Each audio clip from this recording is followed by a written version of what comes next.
Fire so high you can see it from the road. Got something real fast and a full of real gold. Say it's one of them nights where anything goes. Got a whole lot of shine, a little something to smoke. Bonfire so high you can see it from the road. Got something real fast. How's it going, everybody? Flint from Flint and Steel Survival bringing you a knife update. Let me change the song. That one's not very good.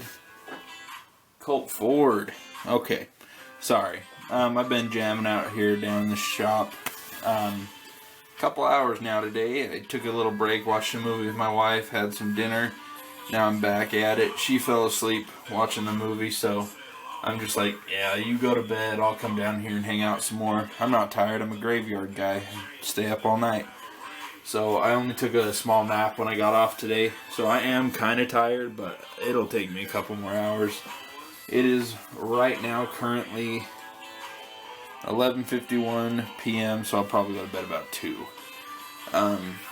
Some days, this is completely unrelated to these knives. I've been going to sleep at like 9 or 10 on weekends, and then I'll be up by 2 a.m. cannot go back to sleep, and then I'm up the rest of the day. So graveyard still, I'm 7 months in now, still getting used to it. So I'm gonna take a drink real quick. Okay, ladies and gentlemen, these are the two knives I've been working on a lot lately. You saw the entire process up to this point of this knife. I wanted to let you in on the plans because I don't think I talked at all in that video. One of my favorite parts is that little triangle from where I ground the angle. It's not going to focus. Come on. There you go. Can you see that? It's a triangle on that. Because I like to do that relief part. It's just easier for me as an entry-level knife maker to do the grinding if I'm not worried about making that bottom too sharp for the person to hang on to it. My plans for this is a antler handle. I'm going to polish it so it looks like ivory white. I want it nice and white and shiny. I'm going to do the same thing with this ferro rod, and I'm going to do either a black or a brown sheath for it, leather. I'm going to actually glue this one this time. I'm doing it right for once. I'm not cheating with those little push-together metal. Let me grab one real quick so you know what I'm talking about. I can't think of the name right offhand. Just had them. These little like pop rivets, but they're not. I think they're just called rivets. So I'm gonna do this one right. Hand stitching and glue. That's got some hand stitching on it too, but like I said, I want this knife to be as professional as I can make it. I'm done making the crappy little non-heat treated practice blades. Sorry, hiccups. I've been making those neck knives. They're out of pre-hardened steel. They're turning out incredible. The edge retention's awesome. James McIntyre's got one. I just sent one out to Country Prepper, and I sent one out to Matt Maiden. So both of those gentlemen have their knives now. I haven't seen any of them on video yet. Matt doesn't get his till maybe Tuesday of next week. So we're looking forward to that. It's going to be awesome. I can't wait to see him use it, put it through some paces, report back on it, how it is.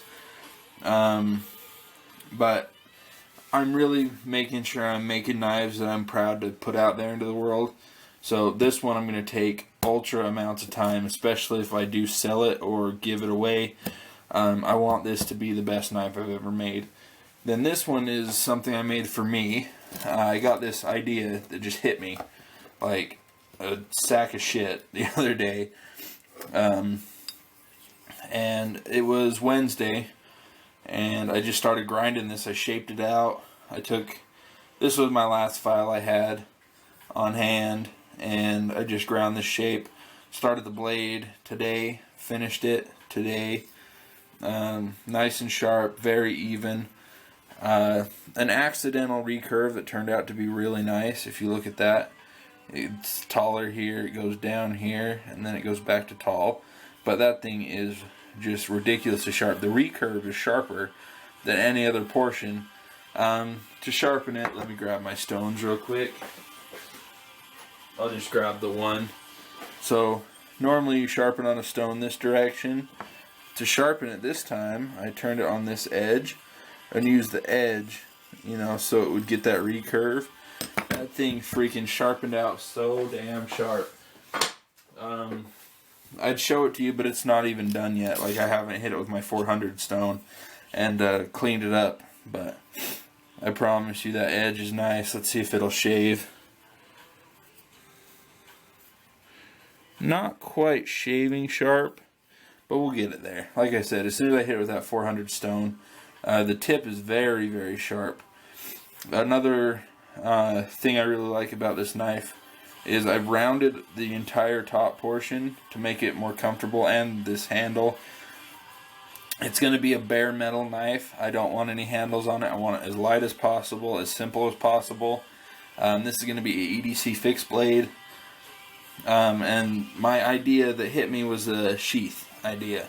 So I'm not going to talk about the sheath or show it off until I make it, and even then I might not talk about it because I might have hit gold or something and want to sell it, you know, patent the idea or something. So I'm going to keep doing research to make sure that nobody else has thought of the same idea, because I want to give credit where it's due, and if somebody else has thought of it, I'll just make one, show it off, and shut up about it. But if I really am the first one that's ever thought about it, I want to make that a profitable idea that I had. So this knife is the prototype for that sheath. This will fit perfectly. It's a 2 3/4 inch blade, 6 inches overall, plus it fits my full 4 fingers. 3-finger knives are nice, but I really just like to have that full purchase. If I want to get in there and do some work, I got my full 4 fingers here. Take a look at this bushcraft knife. It's almost same handle size, because there's the handles where they end. This is a little shorter, so that bushcraft knife gives me a little bit extra to hold on to, actually, and I can choke down if I want to. This might even be a knife that you could throw. It's got amazing balance. You know, as soon as I put the handle on, it's going to put it right over that pin probably.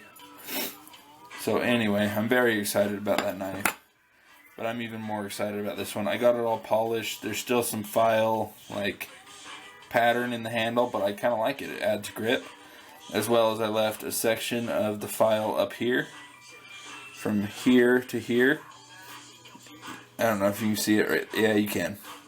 Kind of looks like the edge of a quarter, but that just locks your thumb into there. Plus, I took that rounding all the way up to this point where it starts to go here, so that if you want to choke up on it and push down or scrape with it or any of that. Another design idea I had is I took the finger choil, and while it's really, really comfortable in your finger, it fits my finger perfectly. And after all, this knife is for me. You turn it around and it fits your thumb even better. Look at that. I mean, it's like my thumb was meant for it. And that's actually the reason I designed it, so that it looks like that, is so that my thumb can lock in, because I left this edge sharp for ferro rods. So if I had to... Oh, shoot. Dropped you guys. Hold the phone. There we go. Put my leg back up. So these are very, very sharp, and I've tested it on a Nathan ferro rod. Throws sparks like crazy. Both edges are 90 degrees, and both have almost a slight burr to them. The point of this knife is its sharpest point. That's one of those that you could freaking prick your finger for a blood oath with. But I'm very excited to start carrying this knife, start building that sheath. I'm not a Kydex guy, but I'm going to do my best. So thanks everybody for watching. I appreciate it. And hope you enjoyed the video. Hope you enjoy the knives. If you do want me to build something for you, contact me.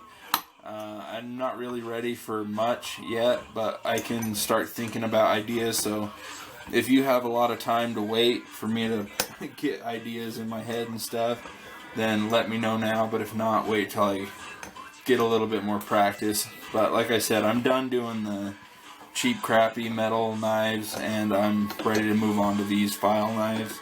They're killer. You don't have to reheat them. You can temper them again. That sometimes helps, but the edge retention on these is so good. They're so hard to resharpen, it's ridiculous. But it's worth it, because as soon as you get that edge on, it stays there. No problem. No rolling, no nicks, nothing. I've used a couple file knives I've built now. This one, though, I am really excited about because I can carry this every day. So yeah, thanks for watching. I don't know if I said that on this video, but thanks, and I appreciate you guys. Bye.